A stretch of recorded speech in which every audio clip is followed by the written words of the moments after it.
మన రక్షణ అనే అంశాన్ని మనం కొనసాగిస్తూ వస్తున్నామండి.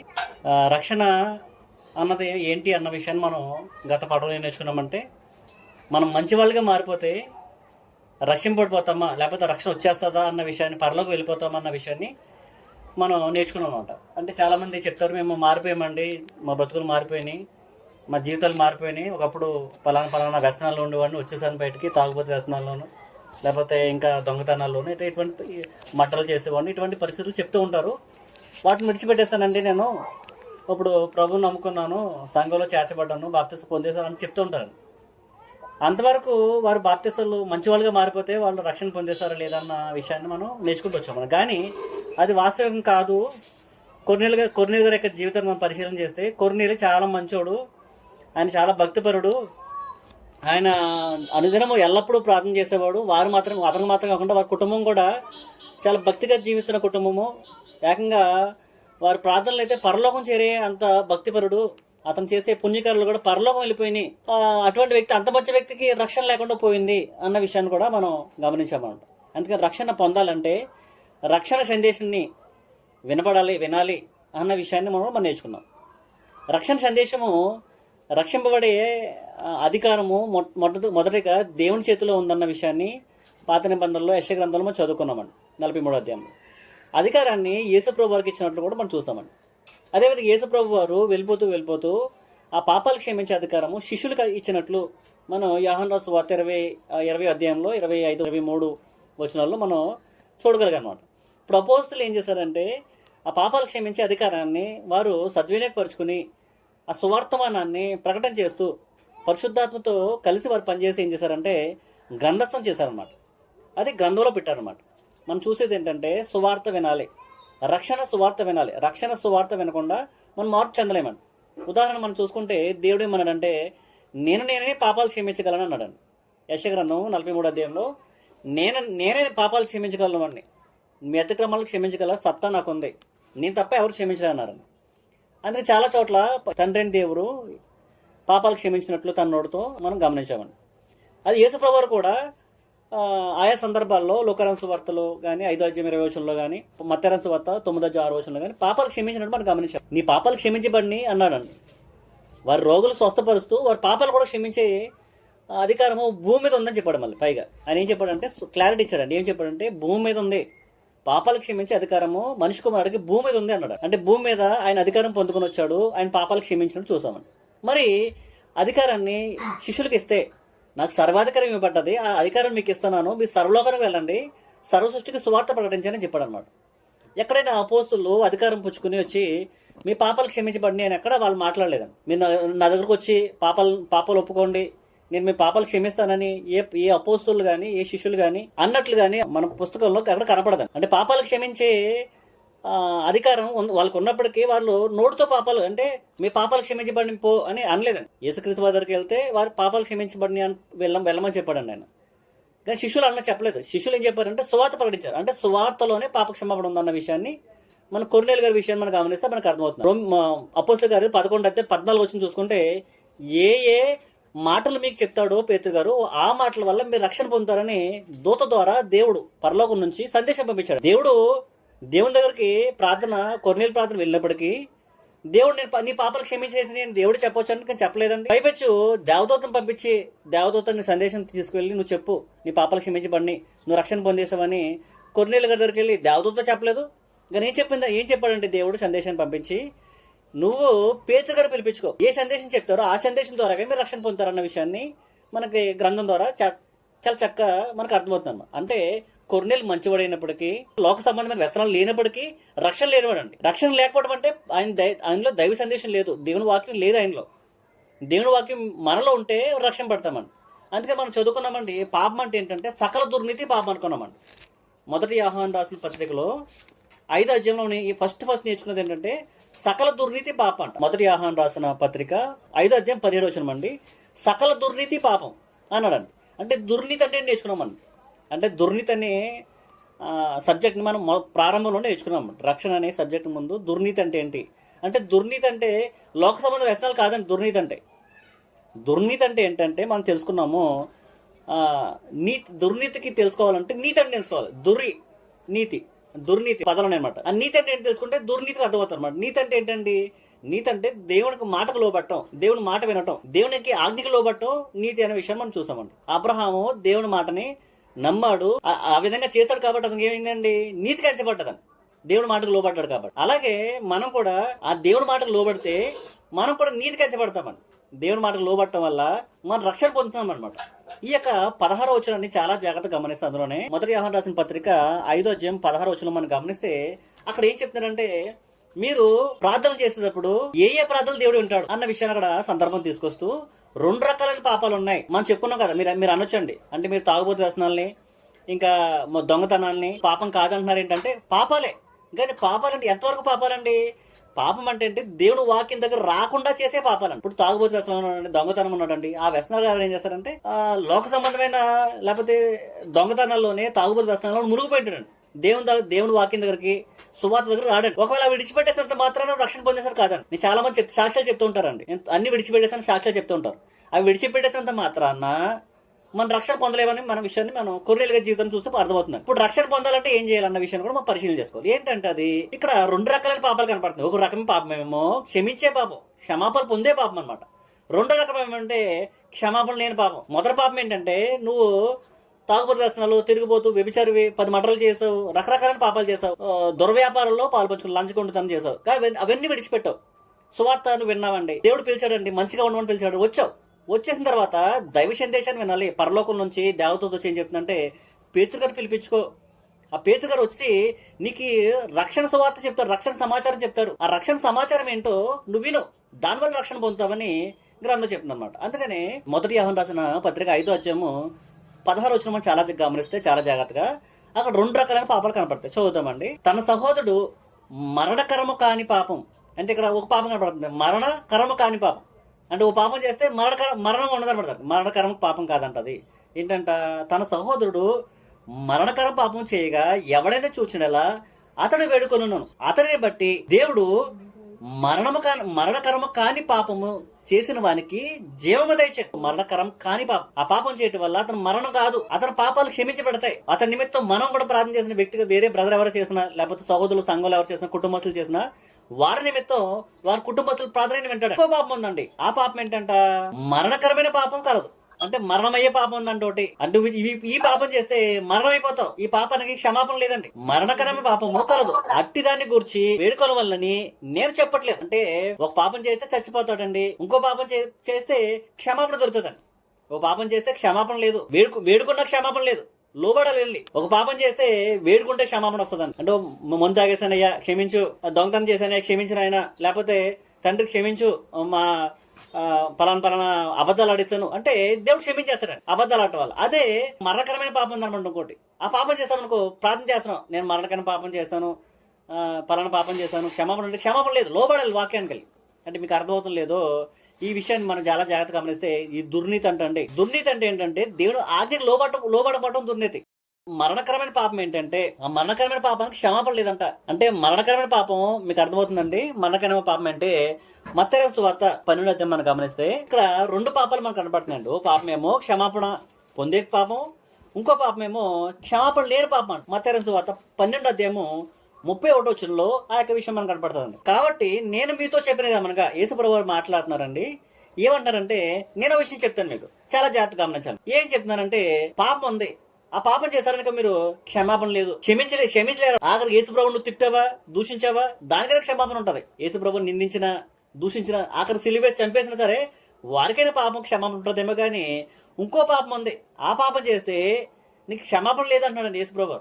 చూడండి 31వ వచనంలో, కాబట్టి నేను మీతో చెప్పినది ఏమనగా, మనుషులు చేయ ప్రతి పాపమును దూషణయు వారికి క్షమింపబడును, గాని ఆత్మ విషయమై దూషణకు పాప క్షమాపణ లేదు. పరిశుద్ధ ఆత్మ విషయమై దూషణ చేస్తే దానికి క్షమాపణ లేదంట. అంటే మనిషి చేసే ప్రతి పాపానికి, ఏ పాపానికి పైన క్షమాపణ ఉంటుంది, కానీ ఆత్మ విషయమై చేసే పాపానికి క్షమాపణ లేనట్టు గ్రంథం తెలియపరుస్తుంది. ఏంటంటే 32 చూసుకుంటే, మనిషి కుమారునికి విరోధముగా మాట్లాడేవానికి పాప క్షమాపణ కలదు, గాని పరిశుద్ధాత్మకు విరోధముగా మాట్లాడేవానికి ఈ యుగమందైనను రాబో యుగమందైనను పాప క్షమాపణ లేదు. ఏ యుగంలో సరే పాప క్షమాపణ లేదు. యుగమైనా రాబో యుగమైందా ఏ యుగంలోనూ పాప క్షమాపణ లేని పాపం ఏంటంటే పరిశుద్ధాత్మకి వ్యతిరేకంగా మనం పనిచేస్తే ఏంటంటే మనిషి కుమారికి విరోధంగా మాట్లాడినాను పాపక్షమాపణ ఉంది కానీ కలదు. కానీ పరిశుద్ధాత్మ విరోధంగా మాట్లాడితే మన పాపక్షమం లేదంట. అంటే పరిశుద్ధాత్మ విరోధంగా మాట్లాడటం అంటే ఏంటండి? పరిశుద్ధాత్మ విరోధంగా మాట్లాడటం అంటే ఏంటంటే దేవుడు వాక్యానికి వ్యతిరేకంగా మాట్లాడటమే. అది ఎలాగంటారా? పరిశుద్ధాత్మ అంటే ఏంటంటే పరిశుద్ధాత్మ మాట చెప్పాడండి, ఆ మాటకి వ్యతిరేకంగా చెప్తున్నాను మనం. పరిశుద్ధాత్మ కొత్త నిబంధన అనే నిబంధన పరిశుద్ధాత్మ ద్వారా దేవుడు మనకు భూమి మీద అపోస్తుల ద్వారా ప్రేరేపింపబడి మనకు అందించారండి. అంతే కదండి. 2 పేతురు రాసిన పత్రికలో 1వ అధ్యాయంలో మనకు ఆ విషయం ఉంటుందండి. అంటే లేఖనములు, ఏ లేఖనాలైనా ఏ వచనాలైనా పరిశుద్ధాత్మ ప్రేరేపణ వల్ల భూమి మీదకి, లేకపోతే గ్రంథస్థం చేయబట్టాకి, లేకపోతే అపోస్తుల యొక్క నోటి ద్వారా రావటానికి పరిశుద్ధాత్మ ప్రేరణ జరిగిందండి. అంటే పరిశుద్ధాత్మ మాట చెప్పాడండి, ఆ మాటకు విరుద్ధంగా ఎవరైనా పలుకుతారనుకోండి, బైబిల్లో లేని మాటలు, గ్రంథంలో లేని మాటలు, కొత్త నిబంధనలు లేని మాటలు ఎవరైనా పలికారు అనుకోండి, దానికి ఏమవుతుందండి? పరిశుద్ధాత్మ ఒకటి చెప్తున్నాడండి, నువ్వు ఒకటి చెప్తాను. అందుకనే పరిశుద్ధాత్మకు విరోధంగా నువ్వు ఏదైనా మాట్లాడితే, అతను మాట్లాడిన మాటలకి నువ్వు వ్యతిరేకంగా ఏది మాట్లాడినా అది పాప క్షమాపణ లేని పాపం అంట, అది మరణకరమైన పాపం అంటాను. అందుకనే మనం ఏం చేయాలంటండి, ఈ పాపాలకు పోగొట్టుకోవడానికి సత్యవాక్యం లోబడాలి. అందుకని చూద్దామంటే 2 పేతురు రాసిన పత్రిక 1వ అధ్యాయము ఏమంటున్నాడంటే, రక్షణ పొందాలి. మనం రక్షణ పొందాలంటే మన ఉత్తు పుణ్యాన్ని మనం ఏదో మునిగేసి వెళ్ళి కాలంలో మునిగేసి నీటిలో మునిగేసి రక్షణ పొందేయమండి. నేను అన్ని మానేశాను, బీడీ కాల్చుకోండి మానేశానండి, చుట్ట కాల్చుకోండి మానేశాను, ఇప్పుడు బాగుంటున్నాను, నేను ప్రతి ఆదివారం వెళ్ళి కూర్చుంటానండి, ముందు వెళ్ళిపోతాను, తుడిసేస్తాను, చైర్లు ఎత్తాను, చర్చి బిల్డింగ్ డబ్బులు ఎత్తాను, మీటింగ్లు డబ్బులు ఎత్తాను అంటే కాదండి. రక్షణ అంటే అది కాదండి. రక్షణ అంటే ఏంటంటే వాక్యానికి లోబడను. పరిశుద్ధాత్మ ఏదైతే మాట చెప్తున్నాడో ఆ మాట కట్టుబడిపోవాలన్నమాట, ఫిక్స్ అయిపోవాలన్నమాట. 2 పేతురు రాసిన పత్రిక 1వ అధ్యాయము 22 వచ్చనమాట. 20 నుంచి చూద్దామండి. ఒకడు తన ఊహను బట్టి చెప్పుట వలన లేఖనములో ఏ ప్రవచనమునో పుట్టదని మొదట గ్రహించుకోవాలండి. మనం ఫస్ట్ గ్రహించవలసింది అంటే, మొట్టమొదటి చేయవలసిన పని ఏంటంటే, ప్రతి లేఖనము మనిషి ఊహను బట్టి రాలేదు, మనిషి ఆలోచన బట్టి రాలేదు. ఇది ఎలా వచ్చిందంట? ఎలా అనగా ప్రవచనమును ఎల్లప్పుడూ మనుషులు ఇచ్చేబట్టి కలగలేదు, కానీ మనుషులు పరిశుద్ధాత్మ వలన ప్రేరేపింపబడిన వారే దేవుడు మూలంగా వెలగరి. అంటే పరిశుద్ధాత్మ ఇన్వాల్వ్ అవుతున్నాడు ఇందులో. పరిశుద్ధాత్మ ఇన్వాల్వ్మెంట్ ఉందండి. దేవుడికి పంపించిన సందేశానికి పరిశుద్ధాత్మకి ఇన్వాల్వ్మెంట్ ఉందండి. దేవుడు పాపాలు క్షమించే శక్తి గలవాడు, అధికారం పొందినవాడు. అధికారాన్ని యేసుక్రీస్తు వారికి ఇస్తే యేసుక్రీస్తు వారు అపోస్తులకు ఇచ్చాడంట. ఈ అపోస్తులు ఏం చేశారండి? పరిశుద్ధాత్మతో కలిసి వాళ్ళు ఏం చేస్తారంట? మనుషులు ప్రేరేపించాడంట. మనుషులు పరిశుద్ధాత్మ వల్ల ప్రేరేపింపబడి, అపోస్తులు అందున్నారే పరిశుద్ధాత్మ వల్ల ప్రేరేపింపడ్డారంట దేవుని ద్వారా. వాళ్ళు అక్షరమొక్కల అనులు అండి, చాలా మంది చేపలు పట్టుకునే వాళ్ళు అండి. అటువంటి వాళ్ళు ఎంత జ్ఞానం అక్కడి నుంచి వచ్చిందండి? దేవుడి నుంచి వచ్చిందనమాట. పరిశుద్ధాత్మ ప్రేరణ వల్ల వచ్చిందనమాట. ప్రేరణ వల్ల గ్రంథస్థం చేయబడ్డది. అందుకని ఇందులో ఏంటంట, ఈ ప్రేరణ వల్ల వచ్చిన ప్రతి వచనాన్ని మనం ఏం చేయాలంట?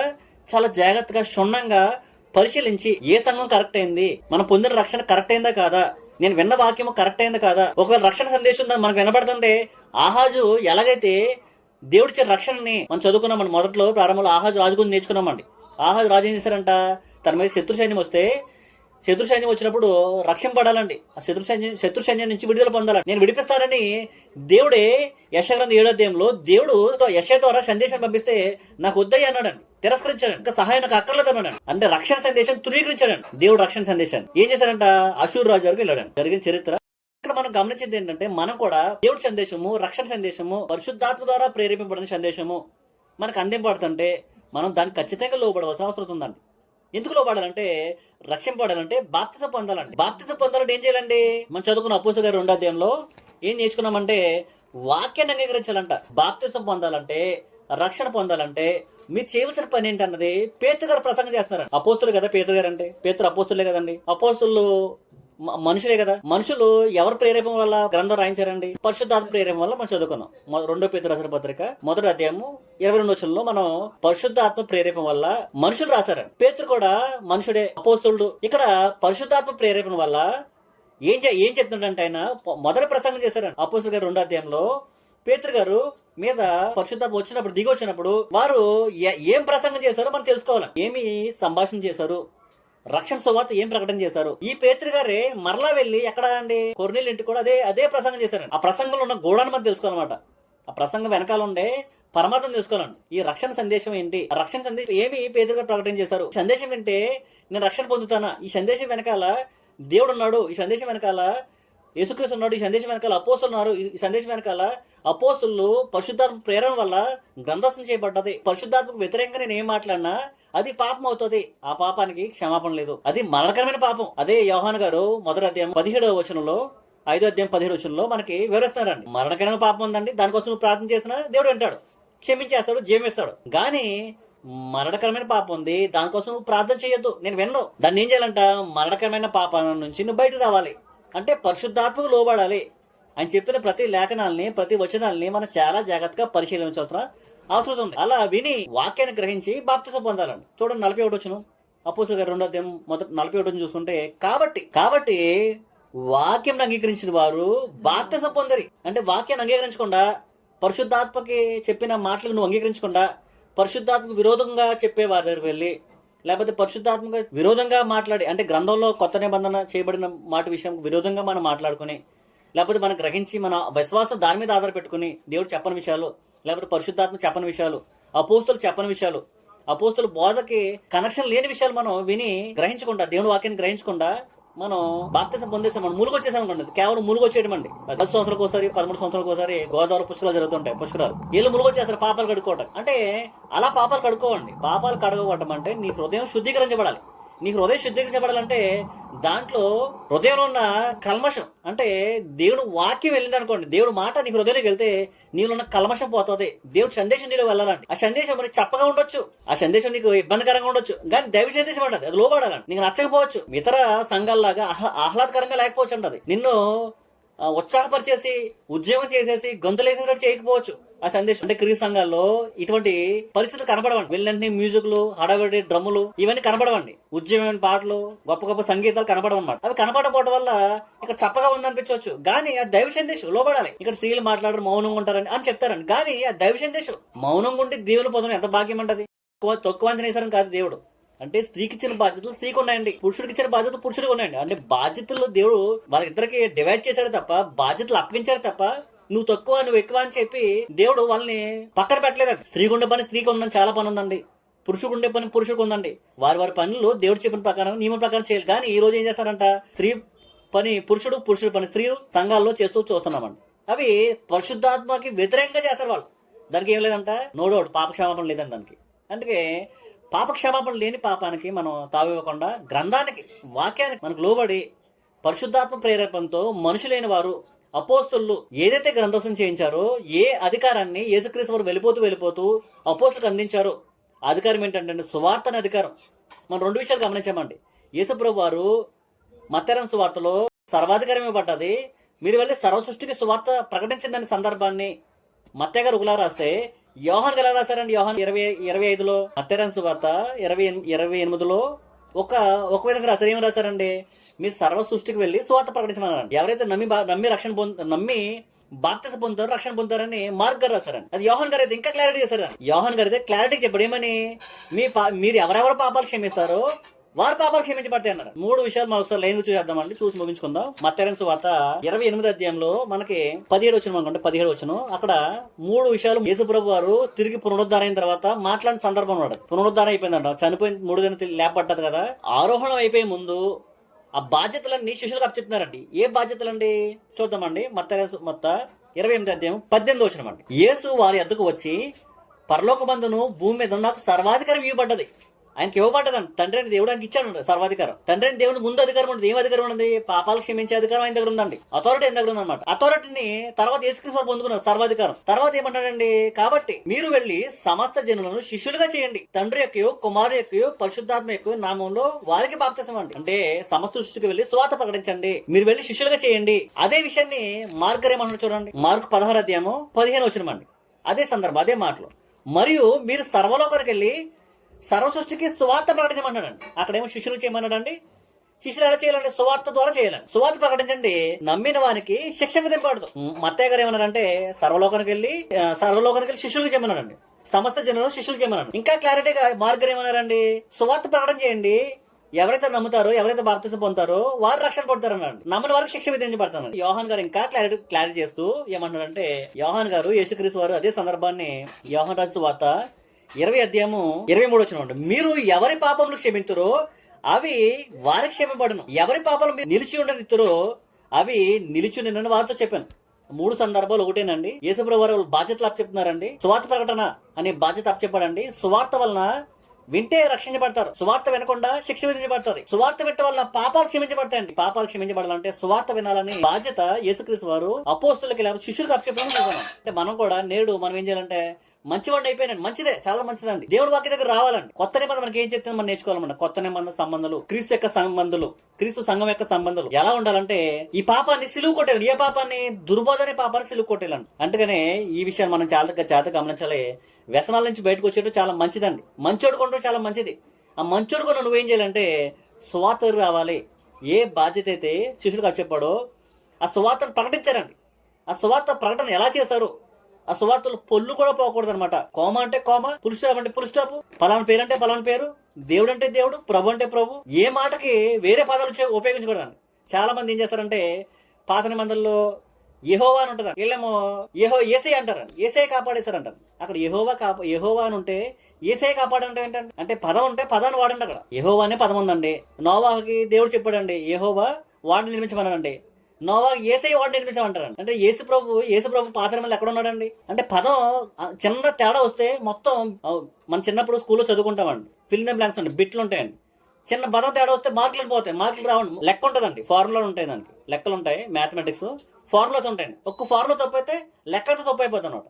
అలాగే లెక్కలు, ఫార్ములాస్ మనం ఎలాగైతే గ్రంథాన్ని మనం చదువుకున్నప్పుడు అలాగే గ్రంథాన్ని చదివినప్పుడు కూడా పరిశుద్ధాత్మ ప్రేరేపణ వల్ల ఇవి గ్రంథం చేయబడ్డదండి. ఇవి గ్రంథంలో ఉన్న విషయాలు ఎవరైతే ఇవి పరిశుద్ధాత్మ ప్రేరేపణ వల్ల ఇవ్వబడ్డాయి, వీటి విషయాల్లో మనం శ్రద్ధ వహించి వీటికి విరోధంగా నేనేం మాట్లాడకుండా, మరణమైన పాపం చేయకుండా, పాప క్షమాపణ లేని పాపం చేయకుండా, ఈ వాక్యానికి దేవుడి ద్వారా పరిశుద్ధాత్మ ప్రేరేపడిన వారే గ్రంథం చేయబడ్డావి. కాబట్టి మనం వీటికి లోబడి మన రక్షణ పొందే వారంగా ఉండాలని ప్రభుపేట మిమ్మల్ని అందరూ పెట్టుకుంటున్నానండి. ఈ సందర్భాలను మీరు గ్రహించాలి. ఇంటికి చదవండి. అపోస్తలుల గారు 2వ అధ్యాయం చదవండి. అదేవిధంగా అపోస్తలుల గారు 10వ అధ్యాయం చదవండి. అక్కడ 2 చోట్ల పరిశుద్ధాత్మ ప్రేరేపణతో పేతురు గారు మాట్లాడుతున్నారండి. అపోస్తలుడైన పేతురు గారు 2 చోట్ల ఒకే వ్యక్తిగా మాట్లాడుతున్నాడు. 2 సందర్భాల్లోనూ ఒకే విషయాలు మాట్లాడుతాడు ఆయన. ఎవరు? పేతురు గారు. 2వ అధ్యాయము 10వ అధ్యాయము 2 చదివితే పేతురు గారు పరిశుద్ధాత్మ ప్రేరేపణ వల్ల సువార్త ప్రకటిస్తున్నారండి.